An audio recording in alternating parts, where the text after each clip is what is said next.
নমস্কার বন্ধুরা, সরস্বতী কুকিং চ্যানেলে আপনাদের সবার স্বাগত। আজকে আমি আপনাদের সঙ্গে শেয়ার করব দেশি আমড়ার আচার। আর এখন কিন্তু বন্ধুরা আমাদের এখানে প্রচুর পরিমাণে বর্ষা হচ্ছে, তো দেশি আমড়াও কিন্তু বাজারে প্রচুর পরিমাণে পাওয়া যাচ্ছে। তো আজকে দেশি আমড়ার আচার আপনাদের সঙ্গে শেয়ার করব। আর ভিডিওটি কিন্তু প্রথম থেকে শেষ পর্যন্ত দেখবেন, একদম স্কিপ করবেন না। তো চলুন আচারটাকে তৈরি করি, আর কিভাবে তৈরি করি পুরো ভিডিওটি দেখবেন। চলুন। তো দেখুন বন্ধুরা, এখানে নিয়েছি আমি 1 গামলা দেশি আমড়া। আর এই দেশি আমড়া দিয়ে আজকে আমড়ার আচার তৈরি করে আপনাদের সঙ্গে শেয়ার করব। আর আচারটা কিভাবে তৈরি করি চলুন ভিডিওটি প্রথম থেকে শেষ পর্যন্ত দেখবেন।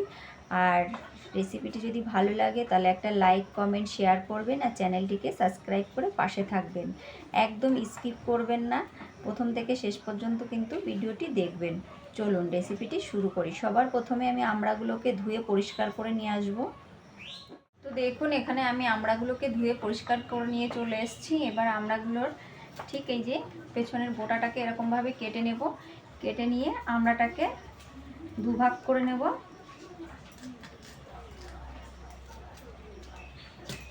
আমড়াগুলো কিন্তু একদম কচি আমড়া বন্ধুরা, তো এরকমভাবে আমড়াগুলোকে আমি কেটে নেব। এই যে দেখুন বন্ধুরা, এই যে আমড়াগুলোকে আমি কেটে নিয়েছি, মাঝখান দিয়ে ঠিক এরকম ভাগ করে করে আমড়াগুলোকে কেটেছি। আর এরকমভাবে কেটে আচার করলে কিন্তু খুব সুন্দর হবে। গোটা আচার করলে কিন্তু ভিতরে মশলাটা যাবে না, তখন কিন্তু খেতে ভালো লাগবে না। তো এরকমভাবেই কিন্তু আচারটাকে তৈরি করে নেব। বন্ধুরা উনানে কড়াই বসিয়ে দিয়েছি, এবার কড়াইতে জল দিয়ে দেব।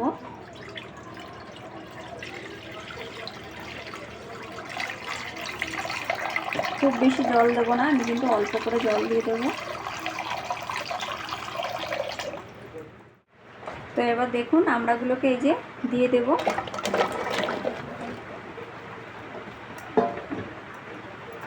এইভাবেই কিন্তু আমি আমড়াগুলোকে সেদ্ধ করে নেব। ঢাকনাটা খুলে আমি এটাকে একটু নাড়িয়ে দেব। দেখুন একদিকে কিন্তু সেদ্ধ হয়ে গেছে। এই যে সেদ্ধ হতে কিন্তু খুব বেশি টাইম লাগে না বন্ধুরা, একদম কচি আমড়া যেহেতু। বন্ধুরা আমড়াগুলো কিন্তু সেদ্ধ হয়ে গেছে, একদম এই যে নরম হয়ে গেছে। দেখুন এই যে একদম সেদ্ধ হয়ে গেছে। এখন আমি এর ভিতরে কিছু মশলা অ্যাড করে দেব। এখন আমি এর ভিতরে দিয়ে দেবো স্বাদ মতো লবণ,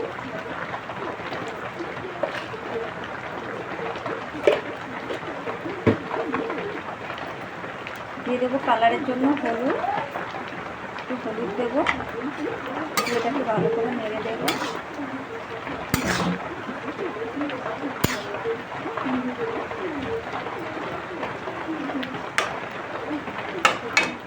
বন্ধুরা আমড়াটা কিন্তু একদম পুরোপুরি সেদ্ধ হয়ে গেছে। আর আমি এখন এর ভিতরে দিয়ে দেবো এই যে গুড়গুলোকে টুকরো করে রেখে দিয়েছিলাম, এই টুকরো করে রাখা গুড়গুলো দিয়ে দেবো। এখানে আমি গুড় ব্যবহার করছি, আপনারা চাইলে এখানে চিনিও দিতে পারেন, সেক্ষেত্রেও কিন্তু খুবই সুন্দর হবে। আমড়ার আচার খেতে কিন্তু অসাধারণ হয়। তো দেখুন আমি ভালো করে মিশিয়ে দিয়েছি, আর একদম গুড়টা গলে গেছে। কালারটা কিন্তু খুবই সুন্দর এসছে বন্ধুরা, দেখতে কিন্তু অসাধারণ লাগছে, আর খেতেও কিন্তু অসাধারণ হবে। তো দেখুন কতটা সুন্দরভাবে তৈরি হয়ে গেছে। এবার এটাকে আমি একটু ভালো করে টানিয়ে নেব। তো দেখুন একদম ঘন হয়ে গেছে। এখন এটাকে আমি আর জাল করব না, জালটাকে আমি বন্ধ করে দেব। দিয়ে কিছু মশলা আমি একটুখানি শুকনো খোলায় টেলে নেব। তো দেখুন এখানে নিয়েছি 5 ফোড়ন, জিরে আর গোটা গরম মশলা। গরম মশলাতে আছে এলাচ আর লবঙ্গ, আর আছে হচ্ছে শুকনো লঙ্কা। একসঙ্গে আমি শুকনো খোলায় সামান্য একটুখানি নেড়ে নেব, একদম কিন্তু এর কালারটা চেঞ্জ করব না। একটুখানি নেড়ে চেড়েই আমি এটাকে গরম করে উঠিয়ে নেব, তাহলে কিন্তু ফ্লেভারটা খুবই সুন্দর আসবে। তো দেখুন আমি নেড়ে চেড়ে ভালো করে এটাকে গরম করে নিয়েছি। মশলাটাকে এই যে আধ ভাঙা করে আমি গুঁড়ো করে নিয়েছি, এটাকে কিন্তু আমি পুরো মিহি করিনি। আর এরকমভাবে মশলা গুঁড়ো করে আচারের ভিতর দিলে কিন্তু খুব সুন্দর লাগে খেতে। তো আমি এই মশলাটাকে এখন এই আচারের ভিতর দিয়ে দেব, দিয়ে ভালো করে মিশিয়ে দেব।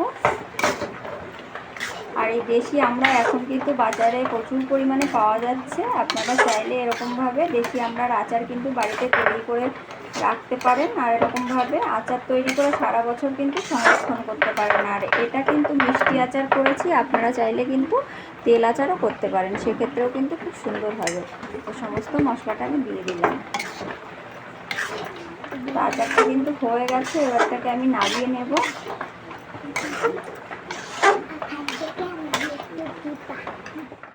তো দেখুন বন্ধুরা, ঠান্ডা করে নিয়েছি। এবার এটাকে আমি একটা কাচের বয়ামে ভরে রেখে দেব।